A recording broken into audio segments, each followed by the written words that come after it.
انہ کان صدیقا نبیا اذ قال لأبیہ یا ابت لم تعبد ما لا يسمع ولا يبصر ولا يغنی عنک شیئا یا ابت انی قد جاءنی من العلم ما لم یأتک فاتبعنی اہدک صراطا سویا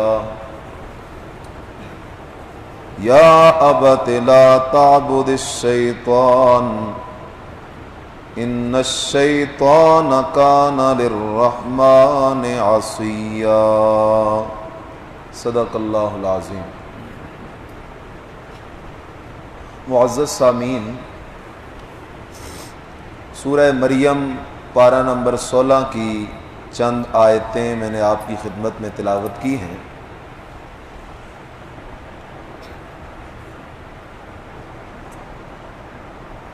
نبی اکرم صلی اللہ علیہ وسلم کو جب نبوت عطا ہوئی تو نبی کریم صلی اللہ علیہ وسلم کا مقابلہ 3 جماعتوں سے تھا۔ 3 پارٹیاں، 3 گروہ نبی علیہ السلام کے مقابلے میں تھے۔ ان میں سے ایک جماعت تو تھی مشرکین مکہ کی، دوسری جماعت تھی یہود کی، اور تیسری جماعت تھی نصارہ عیسائی۔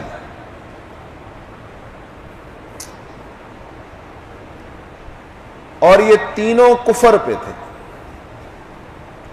مشرکین مکہ کا کفر بھی اتفاقی ہے، یہودیوں کا کفر بھی اتفاقی ہے، اور عیسائیوں کا کفر بھی اتفاقی ہے۔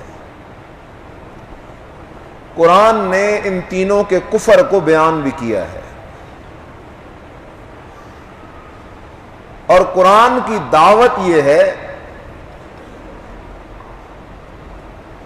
کہ لوگوں یہودی بھی نہ بنو اور یہودیوں کی طرح بھی نہ بنو، عیسائی بھی نہ بنو اور عیسائیوں کی طرح بھی نہ بنو، مشرک بھی نہ بنو اور مشرکین مکہ کی طرح بھی نہ بنو۔ اگر کامیابی چاہتے ہو تو نبی علیہ السلام کے صحابہ والا عقیدہ، نبی علیہ السلام کے صحابہ والا عمل اپنا لو، دنیا میں بھی کامیاب ہو جاؤ گے، آخرت میں بھی کامیاب ہو جاؤ گے۔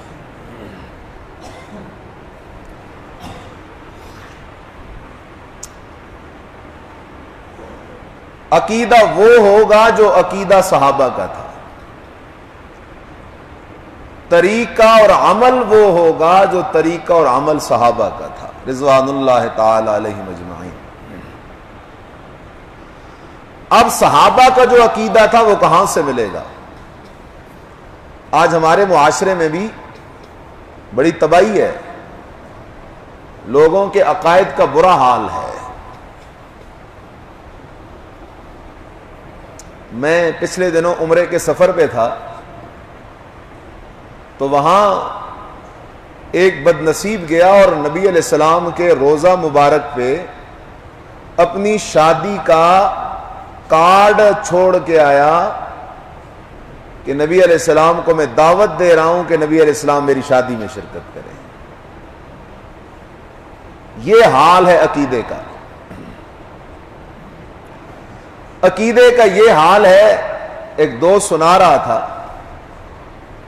کہ ہمارا ایک پاکستانی دیوانہ بیٹھا ہے بیت اللہ کے اندر مطاف میں، اور اس کو کوئی بیماری آ گئی، تکلیف آ گئی، کوئی بخار، درد سر آ گیا، اللہ کے گھر میں بیٹھا ہے، وہاں سے لاہور فون کر کے کہتا ہے داتا دربار پہ 2 دیگیں چڑھاؤ، میں بیمار ہوں تاکہ میری بیماری دور ہو جائے۔ بیٹھا ہے اللہ کے گھر میں. عقیدے کا یہ حال ہے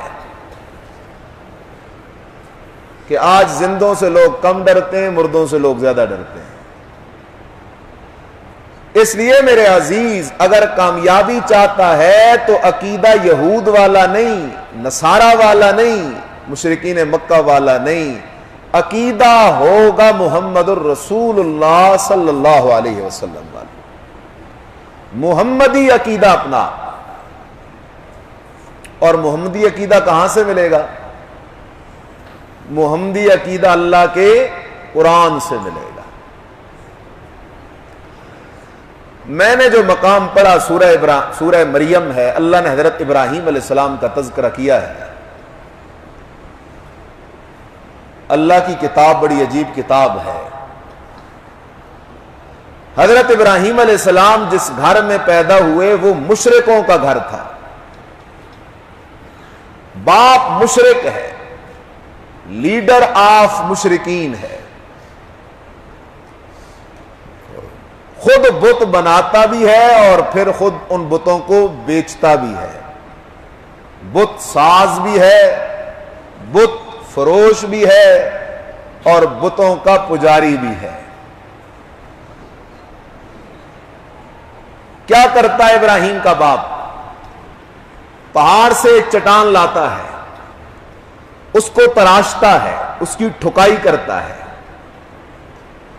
اس کے پاؤں بناتا ہے، اس کی پنڈلیاں بناتا ہے، اس کے گھٹنے اور اس کی رانیں بناتا ہے، اس کا نچلا دھڑ بنایا، پیٹ بنایا، اس کا سینہ بنایا، کندھے بنائے، بازو بنائے، ہاتھ انگلیاں بنائی، گردن بنائی، تھوڑی، ہونٹ، ناک، چہرہ بنا کے پھر وہ بت کے سامنے ہاتھ جوڑ کے بیٹھ جاتا اور کہتا اللہ ساڈی سندا نہیں تے تیری موڑدا نہیں. اور اس بت کا وہ لوگ نام رکھتے تھے. یہ بھی ہمارے معاشرے میں ایک غلط فہمی ہے کہ جی وہ تو بتوں کو پوجتے تھے، اس لیے بتوں کو پوجنا تو شرک ہے. ہم تو اللہ کے نیک ولیوں کی قبروں پہ جا کے بکرے چھترے نظریں نیازیں دیتے ہیں، اس لیے ہم تو عاشق ہیں. خبردار میرے عزیز بات کو سمجھ. وہ پتھر کو نہیں پوجتے تھے. اگر پتھر کو پوجنا ہوتا تو پہاڑ کو سجدہ کرتے. اگر پتھر کو پوجنا ہوتا تو سنگ مرمر کو پوجتے، یاقوت کو پوجتے، مرجان کو پوجتے. وہ پہاڑ سے ایک پتھر لاتے، اس سے انسانی مورتی بناتے اور اس کی شکل اپنے مرے ہوئے بزرگ کی شکل کی طرح بناتے اور پھر اس پہ نام رکھتے، لات، منات، عزا، ہبل، ود، سوا، یغوث، یعوق، نصر. اگر بات سمجھ نہ آئے تو نبی علیہ السلام نے جب مکہ کو فتح کیا تو مکہ بیت اللہ کے اندر 360 بت پڑے ہوئے تھے اور ان بتوں میں ایک بت حضرت ابراہیم خلیل اللہ کا تھا اور دوسرا بت حضرت اسماعیل علیہ السلام کا بھی تھا. اب جو بت انہوں نے ابراہیم علیہ السلام اور اسماعیل علیہ السلام کے بنائے تو ان بتوں کی پوجا اس لیے کرتے تھے، وہ کہتے تھے ہم ان بتوں کو سجدے کرتے ہیں، ان کے نام پہ نظریں نیازیں دیتے ہیں تو ابراہیم اور اسماعیل علیہ السلام کی روح خوش ہوتی ہے اور ابراہیم اور اسماعیل علیہ السلام اللہ کے دربار میں ہماری سفارشیں کرتے ہیں. اس لیے ذہن سے یہ بات نکال دو، کوئی مشرک بھی پتھر کو نہیں پوجتا تھا. وہ پوجتے تھے ان بزرگوں کو جن بزرگوں کے نام پہ وہ بت بنایا کرتے تھے. اس لیے امام بخاری علیہ رحمہ نے فرمایا کہ ود، سوا، یغوث، یعوق، نصر، یہ جو نوح علیہ السلام کی قوم والوں نے 5 بت بنائے تھے، اسماء رجال صالحین من قوم نوح، یہ نوح علیہ السلام کی قوم کے 5 بزرگوں کے نام ہیں. جب وہ بزرگ فوت ہو گئے نوح علیہ السلام کی قوم کے تو کیا کیا؟ شیطان نے آ کر ان کو گمراہ کرنے کے لیے بنیاد رکھی، اور شیطان نے کہا یہ بزرگ تو فوت ہو گئے، تم نے ان کو دفن تو کر دیا، اس طرح کرو ان کی مورتیاں بنا کے سامنے رکھ لو، جب تمہیں ان کی یاد آئے تو ان کی مورتیوں کو دیکھ لیا کرو، ان کی مورتیوں کو دیکھ لیا کرو۔ جس طرح آج سے کچھ زمانہ پہلے فوٹو کا دور تھا، آج کل تو فوٹو ختم ہو گیا ہے، تو جب کوئی مر جاتا تو لوگ اپنے عزیز کے 2-4 فوٹو سنبھال کے رکھ دیتے تھے، جب اس کی یاد آئے گی تو ہم اس فوٹو کو دیکھ کے تسلی کریں گے۔ اس زمانے میں فوٹو نہیں تھا، اس زمانے کا فوٹو یہ بت تھا۔ تو شیطان نے کہا یہ بت بنا لو اپنے بزرگوں کے، جب تمہیں ان کی یاد آئے تو ان کو دیکھ لیا کرو۔ خیر، وقت گزرتا گیا، بت انہوں نے بنا لیے، ایک قوم ان کو صرف دیکھ